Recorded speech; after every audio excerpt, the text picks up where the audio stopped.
Tidak masalah betapa kaya, cantik, berkuasa, sukses atau pintarnya kita, perselingkuhan tidak peduli dengannya. Bersama saya Paulus Wiratno dalam acara Making Life Better. Perselingkuhan tidak mengenal diskriminasi. Perselingkuhan tidak peduli sedikit pun tempat Anda tinggal, apa yang Anda kendarai, jenjang karir apa yang Anda pilih, agama apa yang Anda anut, apa latar belakang etnis Anda, apa jenis kelamin Anda, dan apa kesukaan seksual Anda, atau kelompok politik apa yang Anda masuki. Perselingkuhan dapat menyerang kapanpun dengan begitu kuat, sehingga Anda tidak mampu memfungsikan semua energi. Perselingkuhan mencemari pikiran sadar Anda dan membuat sulit tidur. Para pakar mengatakan menjalani hidup dengan tingkat stres seperti itu dalam periode yang lama dapat mengurangi harapan hidup Anda secara serius sebanyak 10-14 tahun. Itu sudah cukup menjadi alasan untuk kita sekarang harus menyelesaikan masalah perselingkuhan. Saudara pendengar, di studio sudah ada tamu istimewa kita, yaitu Ibu Ayu, umur 39 tahun, sudah menikah 16 tahun, dengan dikaruniai 4 orang anak dari Tuhan, dan sekarang sedang menderita oleh karena perselingkuhan. Selamat datang di studio, Bu Ayu. Terima kasih Pak Paulus. Ibu bisa sedikit menceritakan latar belakang sebelum perselingkuhan itu terjadi, situasi keluarganya bagaimana? Saya rasa sebelum perselingkuhan terjadi, saya berpikir kami ini adalah keluarga yang harmonis, keluarga yang baik-baik aja. Ya. Tidak ada masalah dalam segi keuangan, dalam segi hubungan suami istri, ataupun dalam segi sosial lainnya. Jadi saya merasa tidak mungkin terjadi perselingkuhan dalam kehidupan rumah tangga saya. Jadi sudah ada sebuah keyakinan dari Ibu Ayu bahwa tidak mungkin lah. Tidak mungkin terjadi, karena saya tahu, saya merasa sangat mengenal suami saya. Saya merasa suami saya itu orangnya takut akan Tuhan. Ya. Saya tidak bilang suami saya takut saya, tetapi dia takut akan Tuhan. Itu yang membuat saya yakin dan percaya perselingkuhan itu tidak akan pernah terjadi dalam kehidupan rumah tangga saya. Tapi kenyataannya sudah terjadi. Apakah Ibu melihat ada tanda-tanda tidak beres? Artinya ada sebuah tanda-tanda yang sebetulnya Ibu sudah mulai kasih warning nih. Ini sudah lampu kuning nih. Ya. Suami saya sudah mulai macam-macam. Secara naluri sebagai seorang wanita sudah sangat-sangat ada. Ya. Tetapi ya namanya orang mulai berselingkuh kan tidak terus terang. Padahal saya sudah memperingati, saya bahkan kita ngomong di awal baik-baik, Pak, kalau ada apa-apa ngomong dong. Kita ingatkan komitmen kita, kalau saya butuh pertolongan supaya saya tidak jatuh, kita ngomong dan sebagainya. Saya udah ngomong seperti itu, tapi tetap aja terjadi. Dan pada waktu Ibu mendengar atau melihat dengan mata sendiri bahwa itu sudah terjadi, reaksi Ibu sebagai seorang istri yang sudah 16 tahun menemani sang suami seperti apa? Saya tidak pernah menemukan bukti suami saya selingkuh, tetapi suami saya sendiri dengan mulutnya, dengan sadar mengakui bahwa dia sudah berselingkuh. Dan itu sangat-sangat membuat saya shock. Saya terdiam, maksudnya bengong aja, nggak ngamuk, nggak apa. Karena saya berpikir, loh kok bisa seperti ini gitu. Jadinya kok bisa seperti ini. Ternyata kekhawatiran saya, naluri saya, ternyata selama ini benar. Sebelumnya kan suami saya nggak ngaku. Yeah. Saya tanya-tanya nggak ngaku. Saya curiga, dia bilang nggak ada apa-apa. Tapi dia sendiri nggak tahan dengan kebohongannya. Akhirnya dia cerita kepada saya. Dan itu membuat awalnya saya berpikir dia malah bercanda. Ternyata itu benar. Yeah. Saya mendengar bahwa sebagai seorang istri, apabila ditinggal selingkuh oleh seorang suami, ada beberapa hal yang hilang dalam diri seorang istri. Kehilangan yang besar. Ibu mengalami itu, Bu?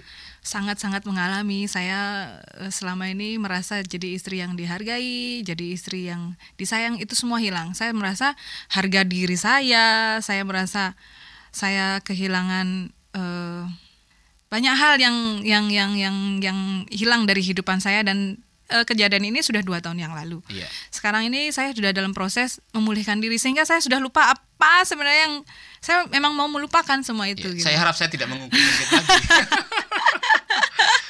Iya, jadi kalau pada saat saya mengalami, mungkin saya bisa cerita lebih seperti apa gitu. Tapi sambil sekarang, marah gitu ya. Iya. Karena ibu sempat marah ya. Sempat sekali. Reaksi manusia wajar pada waktu mengetahui bahwa suami yang dicintainya berselingkuh itu seperti apa waktu itu? Saya kalau marahnya itu mungkin lebih kepada saya merasa terbuang, terhina, kehilangan rasa disayangi, itu yang lebih besar pada saya. Marah saya memang marah, tetapi saya kebetulan mungkin saya bukan tipe orang yang setelah tahu kejadian saya marah-marah, enggak. Malah waktu itu saya pengen ngomong baik-baik sama orang yang diajak selingkuh. Dan yang saya mengingat, saya tidak pernah mengeluarkan kata-kata yang tidak baik atau yang kasar kepada selingkuhan suami saya seperti itu. Ada sesuatu yang menarik di sini, Bu. Setelah meneliti beberapa wanita yang tinggal selingkuh ini adalah hasil penelitian mereka, bahwa 90% wanita yang menghadapi perselingkuhan memilih bertahan dalam hubungan yang sudah tercemar itu. Artinya lebih baik bertahan daripada harus bercerai atau meninggalkan sang suami yang sudah berselingkuh. Dan rupanya ibu juga memilih untuk tetap bertahan. Setelah proses beberapa lama mikir itu, akhirnya saya memilih untuk tetap bertahan. Apa yang membuat ibu bertahan? Apa yang membuat ibu berpikir, udah deh, ya lebih baik rumah tangga saya tetap utuh aja deh? Apa sih yang membuat ibu berpikir? Pertama-tama kayaknya sepertinya naif yang ngomong, tapi memang itu. Saya tahu bahwa saya dari agama Kristen. Ya. Saya tahu jelas sekali bahwa kehendak Tuhan dalam kehidupan saya itu, kalau kita sudah sekali menikah, apapun yang terjadi, pertahankan pernikahan itu. Karena siapapun pasangan kita, walaupun dia sejelek apapun, itu adalah yang terbaik untuk saya. Saya berpikirnya seperti itu. Sebenarnya itu dasar utama. Dan yang lain-lain tentunya karena anak-anak dan karena orang tua saya. Sebetulnya landasan utama mengapa rumah tangga tetap harus dipertahankan ialah memang karena percaya kepada apa yang dikatakan oleh Tuhan. Jadi iman ibu yang membuat benteng untuk tetap mempertahankan keutuhan rumah tangga. Yang kedua, pertimbangan sosial seperti anak-anak dan pertimbangan orang tua dan sebagainya. Pernah enggak terbersit di pikiran ibu dalam keadaan jengkel waktu melihat kenyataan bahwa suami berselingkuh, bercerai aja deh? Dalam keadaan jengkel, terbersit keinginan untuk berpisah. Walaupun saya tahu nggak boleh. Tapi untuk berpisah tempat tinggal dan sebagainya, saya kepengen sebenarnya.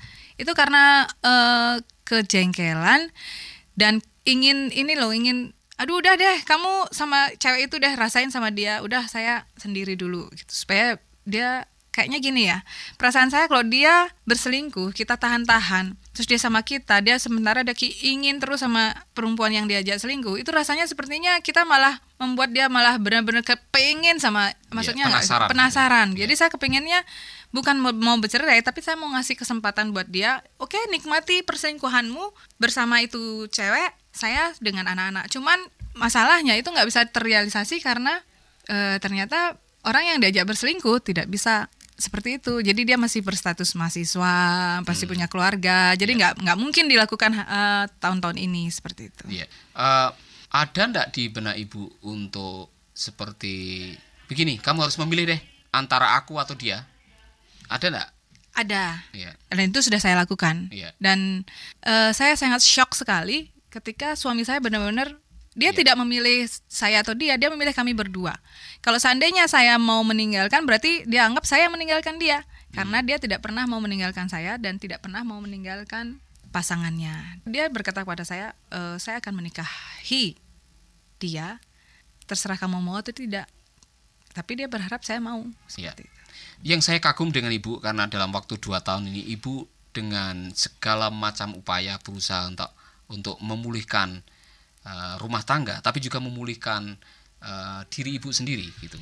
Saya begitu kagum dengan kekuatan batin ibu yang luar biasa, karena bukan hanya itu saja masalahnya, masih mungkin ada masalah-masalah yang lain. Tapi saya pikir ada pendengar-pendengar kita yang mengalami nasib seperti ibu dan dalam keadaan yang sangat putus asa dan tidak tahu apa yang harus dilakukan. Tidak sedikit wanita yang ditinggal selingkuh kemudian bunuh diri atau membunuh suaminya dan sebagainya. Tapi ibu dengan begitu tegar menghadapi itu. Saya tahu secara manusia ibu tidak kuat sendiri. Saya ingin ibu berbagi dengan saudara-saudara kita yang lain. Apa sih rahasianya untuk bisa terus bertahan seperti ini dan bahkan ibu masih bisa menjalani kegiatan-kegiatan sehari-hari, pekerjaan, berfungsi sebagai ibu rumah tangga, tidak stres dan masuk rumah sakit jiwa? Apa sih rahasianya?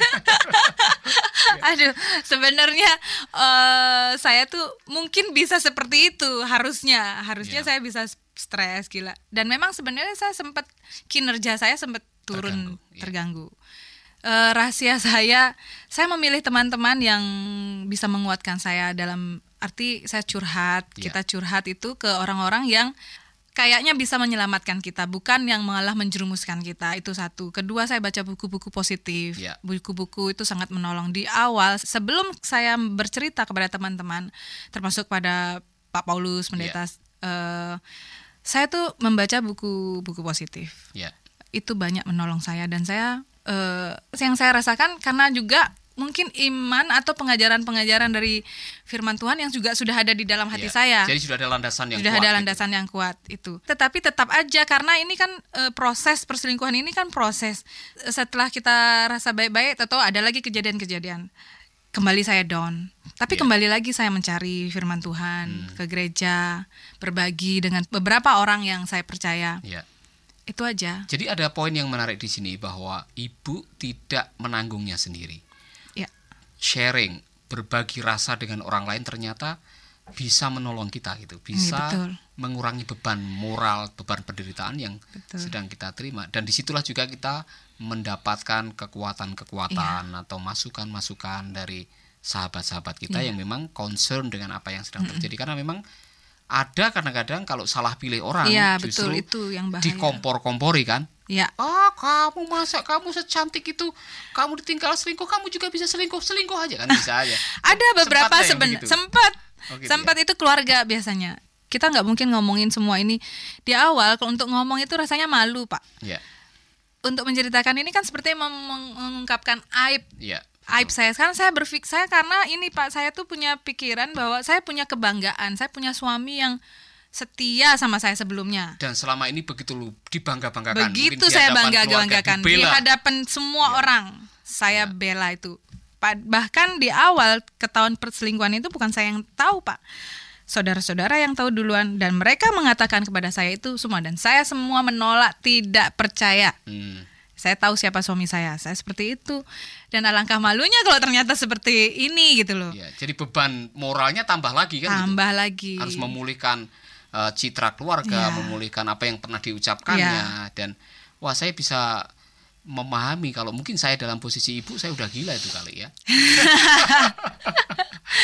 Terutama kalau tidak punya kekuatan iman, tidak punya teman untuk berbagi dan sebagainya. Nah, apa kiat-kiat yang lain selain membaca firman Tuhan, berbagi kepada teman? Ada kiat-kiat yang lain yang ibu lakukan, mungkin mengalihkan perhatiannya atau memberikan perhatian yang lebih kepada suami sekarang atau kepada keluarga? Ada kiat-kiat yang lain?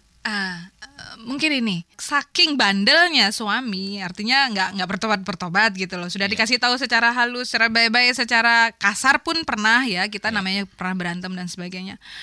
Sampai mecahin handphone segala macam saya udah pernah alamin. Tapi itu berdua. Kalau mecahin kepalanya kayaknya udah beres. Sahabat, kita baru saja mendengar isi hati seorang ibu yang ditinggal selingkuh, bagaimana mengatasinya, dan kita mendengar sebuah kesaksian yang luar biasa, kiat-kiat yang dilakukannya. Kiranya kita semua akan diberkati, dan jangan lupa untuk seri yang kedua kita akan mendengarkan lebih lanjut bagaimana kiat-kiat untuk mempertahankan rumah tangga dan memulihkan diri dari kekecewaan dan pengkhianatan. Sahabat, Anda baru saja mendengarkan program Making Life Better. Hubungi kami di 0811 3901 144 atau 0811 3901 140.